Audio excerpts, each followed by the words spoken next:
Hello everybody, welcome back. Jordan here. Today we're going to be taking a look at the newest amusement park attraction, which is the Hogwarts Express. So when we did our update here for the amusement park, it's looking awesome.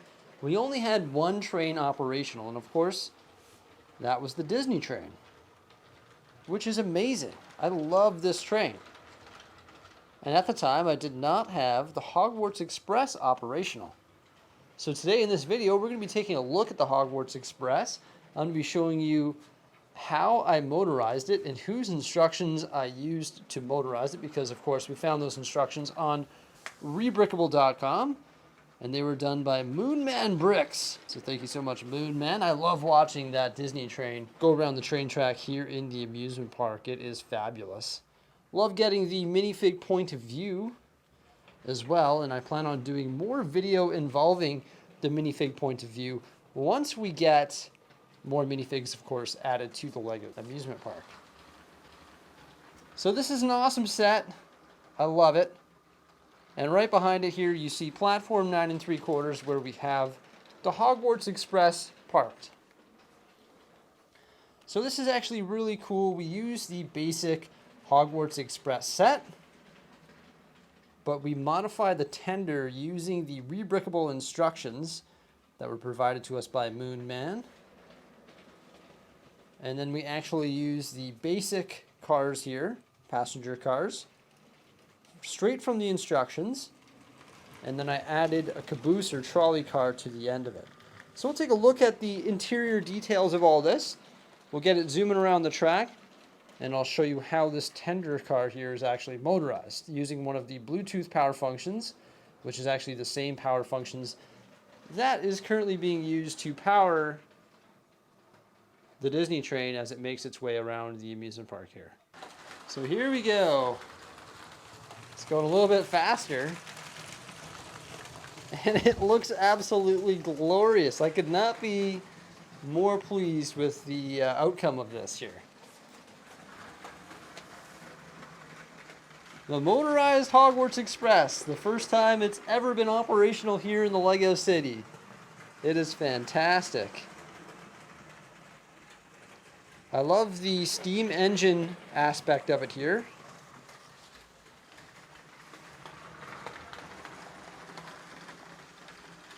Oh yes, I am grinning right now, let me tell you.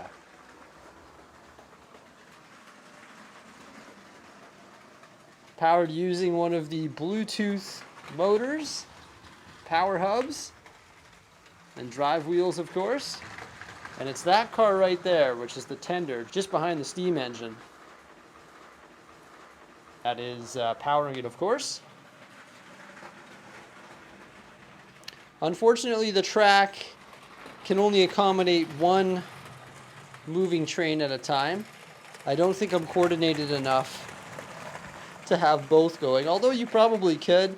Like, for example, we could have the Disney train going at the same time, but they'd have to be going the identical speed and about half the distance away from one another. But for now, we just have the non-operational train, which of course is the Disney train, parked at platform 9 3/4 for now.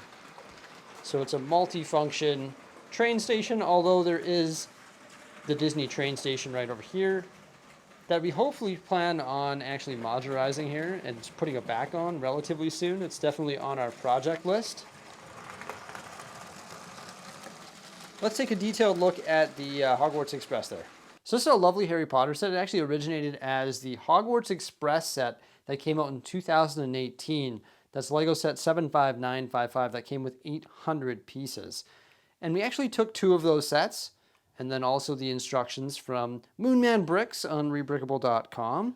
Of course, those instructions are available in the description below. And we use those instructions to alter the tender here and add the battery box and also the drive wheels so that this thing can zoom around the amusement park track. Now, we're going to take a look at everything here because there's actually an altered car on the end there, which is pretty cool. But I used two sets to create this. So This is the Hogwarts Express steam engine on the front here. I love this thing here. It is so detailed. It's actually incredible. It's a reasonable size that matches up with other Lego trains. It actually uses a nice combination of print pieces, such as this curved tile here, and also some sticker elements on either side. And then there's a nice printed dish element on the front as well. Now, originally this set didn't come motorized, obviously. So there's actually a way to lock these front wheels in. You just push this down and actually lock them in place. I love the details of it. There's actually a small cabin here, which the roof can come off to reveal the interior details. And you can see there's actually some gauges in there and also a fire. So this thing is awesome. I love the wheels, and I like how this Technic bar is actually connected and moves just like the Disney train when it is moving. It is very cool how that happens. So that is the steam engine, which is obviously a great lead car. So this is the motorized tender here, a huge improvement from what came with the original set. It can actually very easily open up to reveal that motor. You just remove this little module there, and then this panel is actually on the battery box. So once you take that off, it'll actually reveal the battery box. And then of course, like all Lego trains, you'd have to swap this out. But inside here is your batteries, and you can see the wire goes down to the drive wheels. A very simple design, very clever, and it honestly just modifies the original tender and allows you to motorize this thing here. It's brilliant. Not very many pieces need to go into creating it. And when you put the plates that are covered in studs so that it looks like coal on the battery box, and then you push these wires inside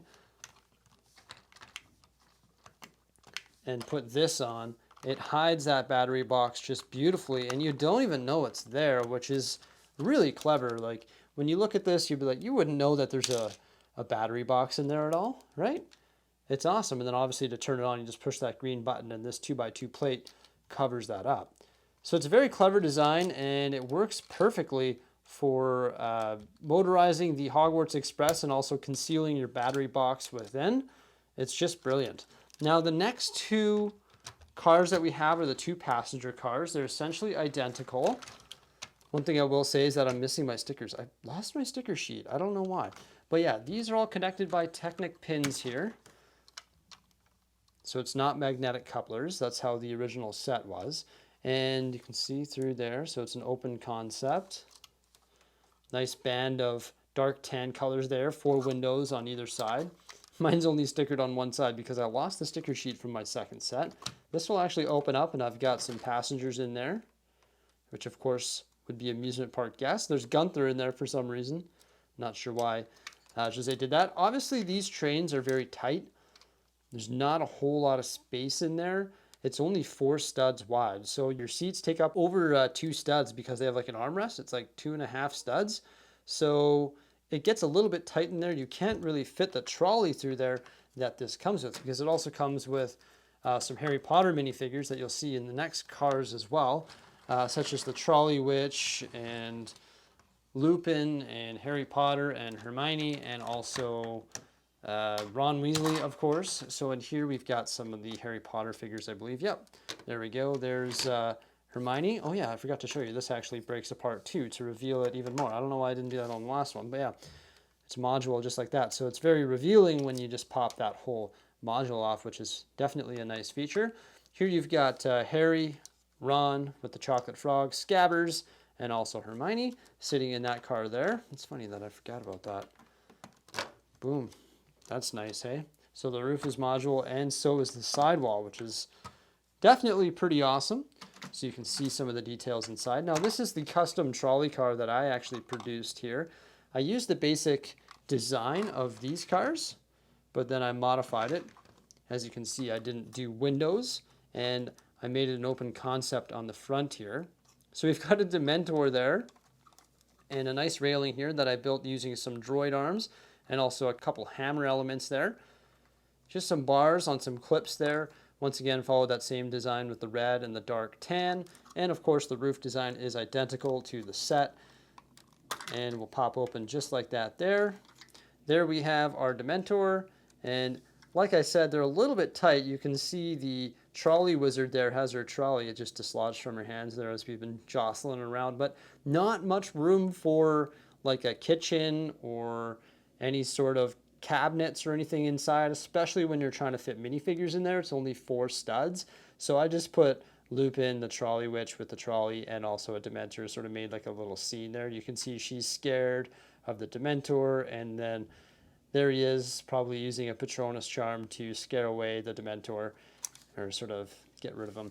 And yeah, this is a little fence element that I put in the back here, and I tried to match it to the other carts, but we added a fence because that's the back of the train, and I think it looks pretty good for a little caboose car, or a little trolley car that goes on the end, and I think it just blends together seamlessly with the rest of the train. And then you can see how these connect here just using some of those Technic elements.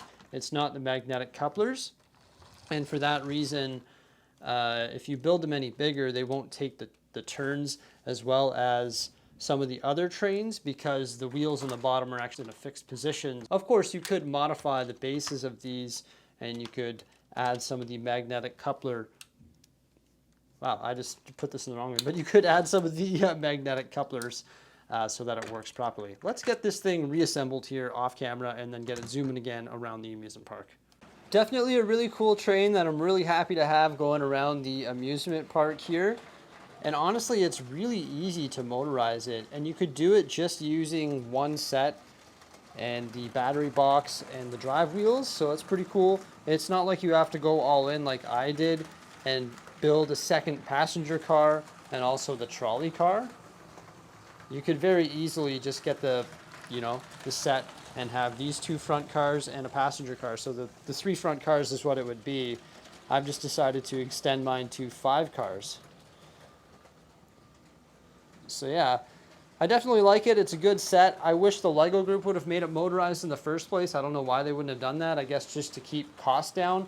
But I think anybody who gets this set doesn't really want to, fly it around the track by hand. I think they'd rather have it motorized, because when it's motorized, it truly looks amazing, and I'm really happy with it. So there you go, everybody. That's the Motorized Hogwarts Express. Thank you so much, MoonManBricks, for providing the instructions on Rebrickable.com. Really happy to have it here in the amusement park. It is amazing. I love it. I love movement and trains and stuff like that. It is fantastic. Everybody, remember to like, subscribe, and stay tuned for some more great stuff here on the YouTube channel. Thanks a lot for coming on by, and peace out.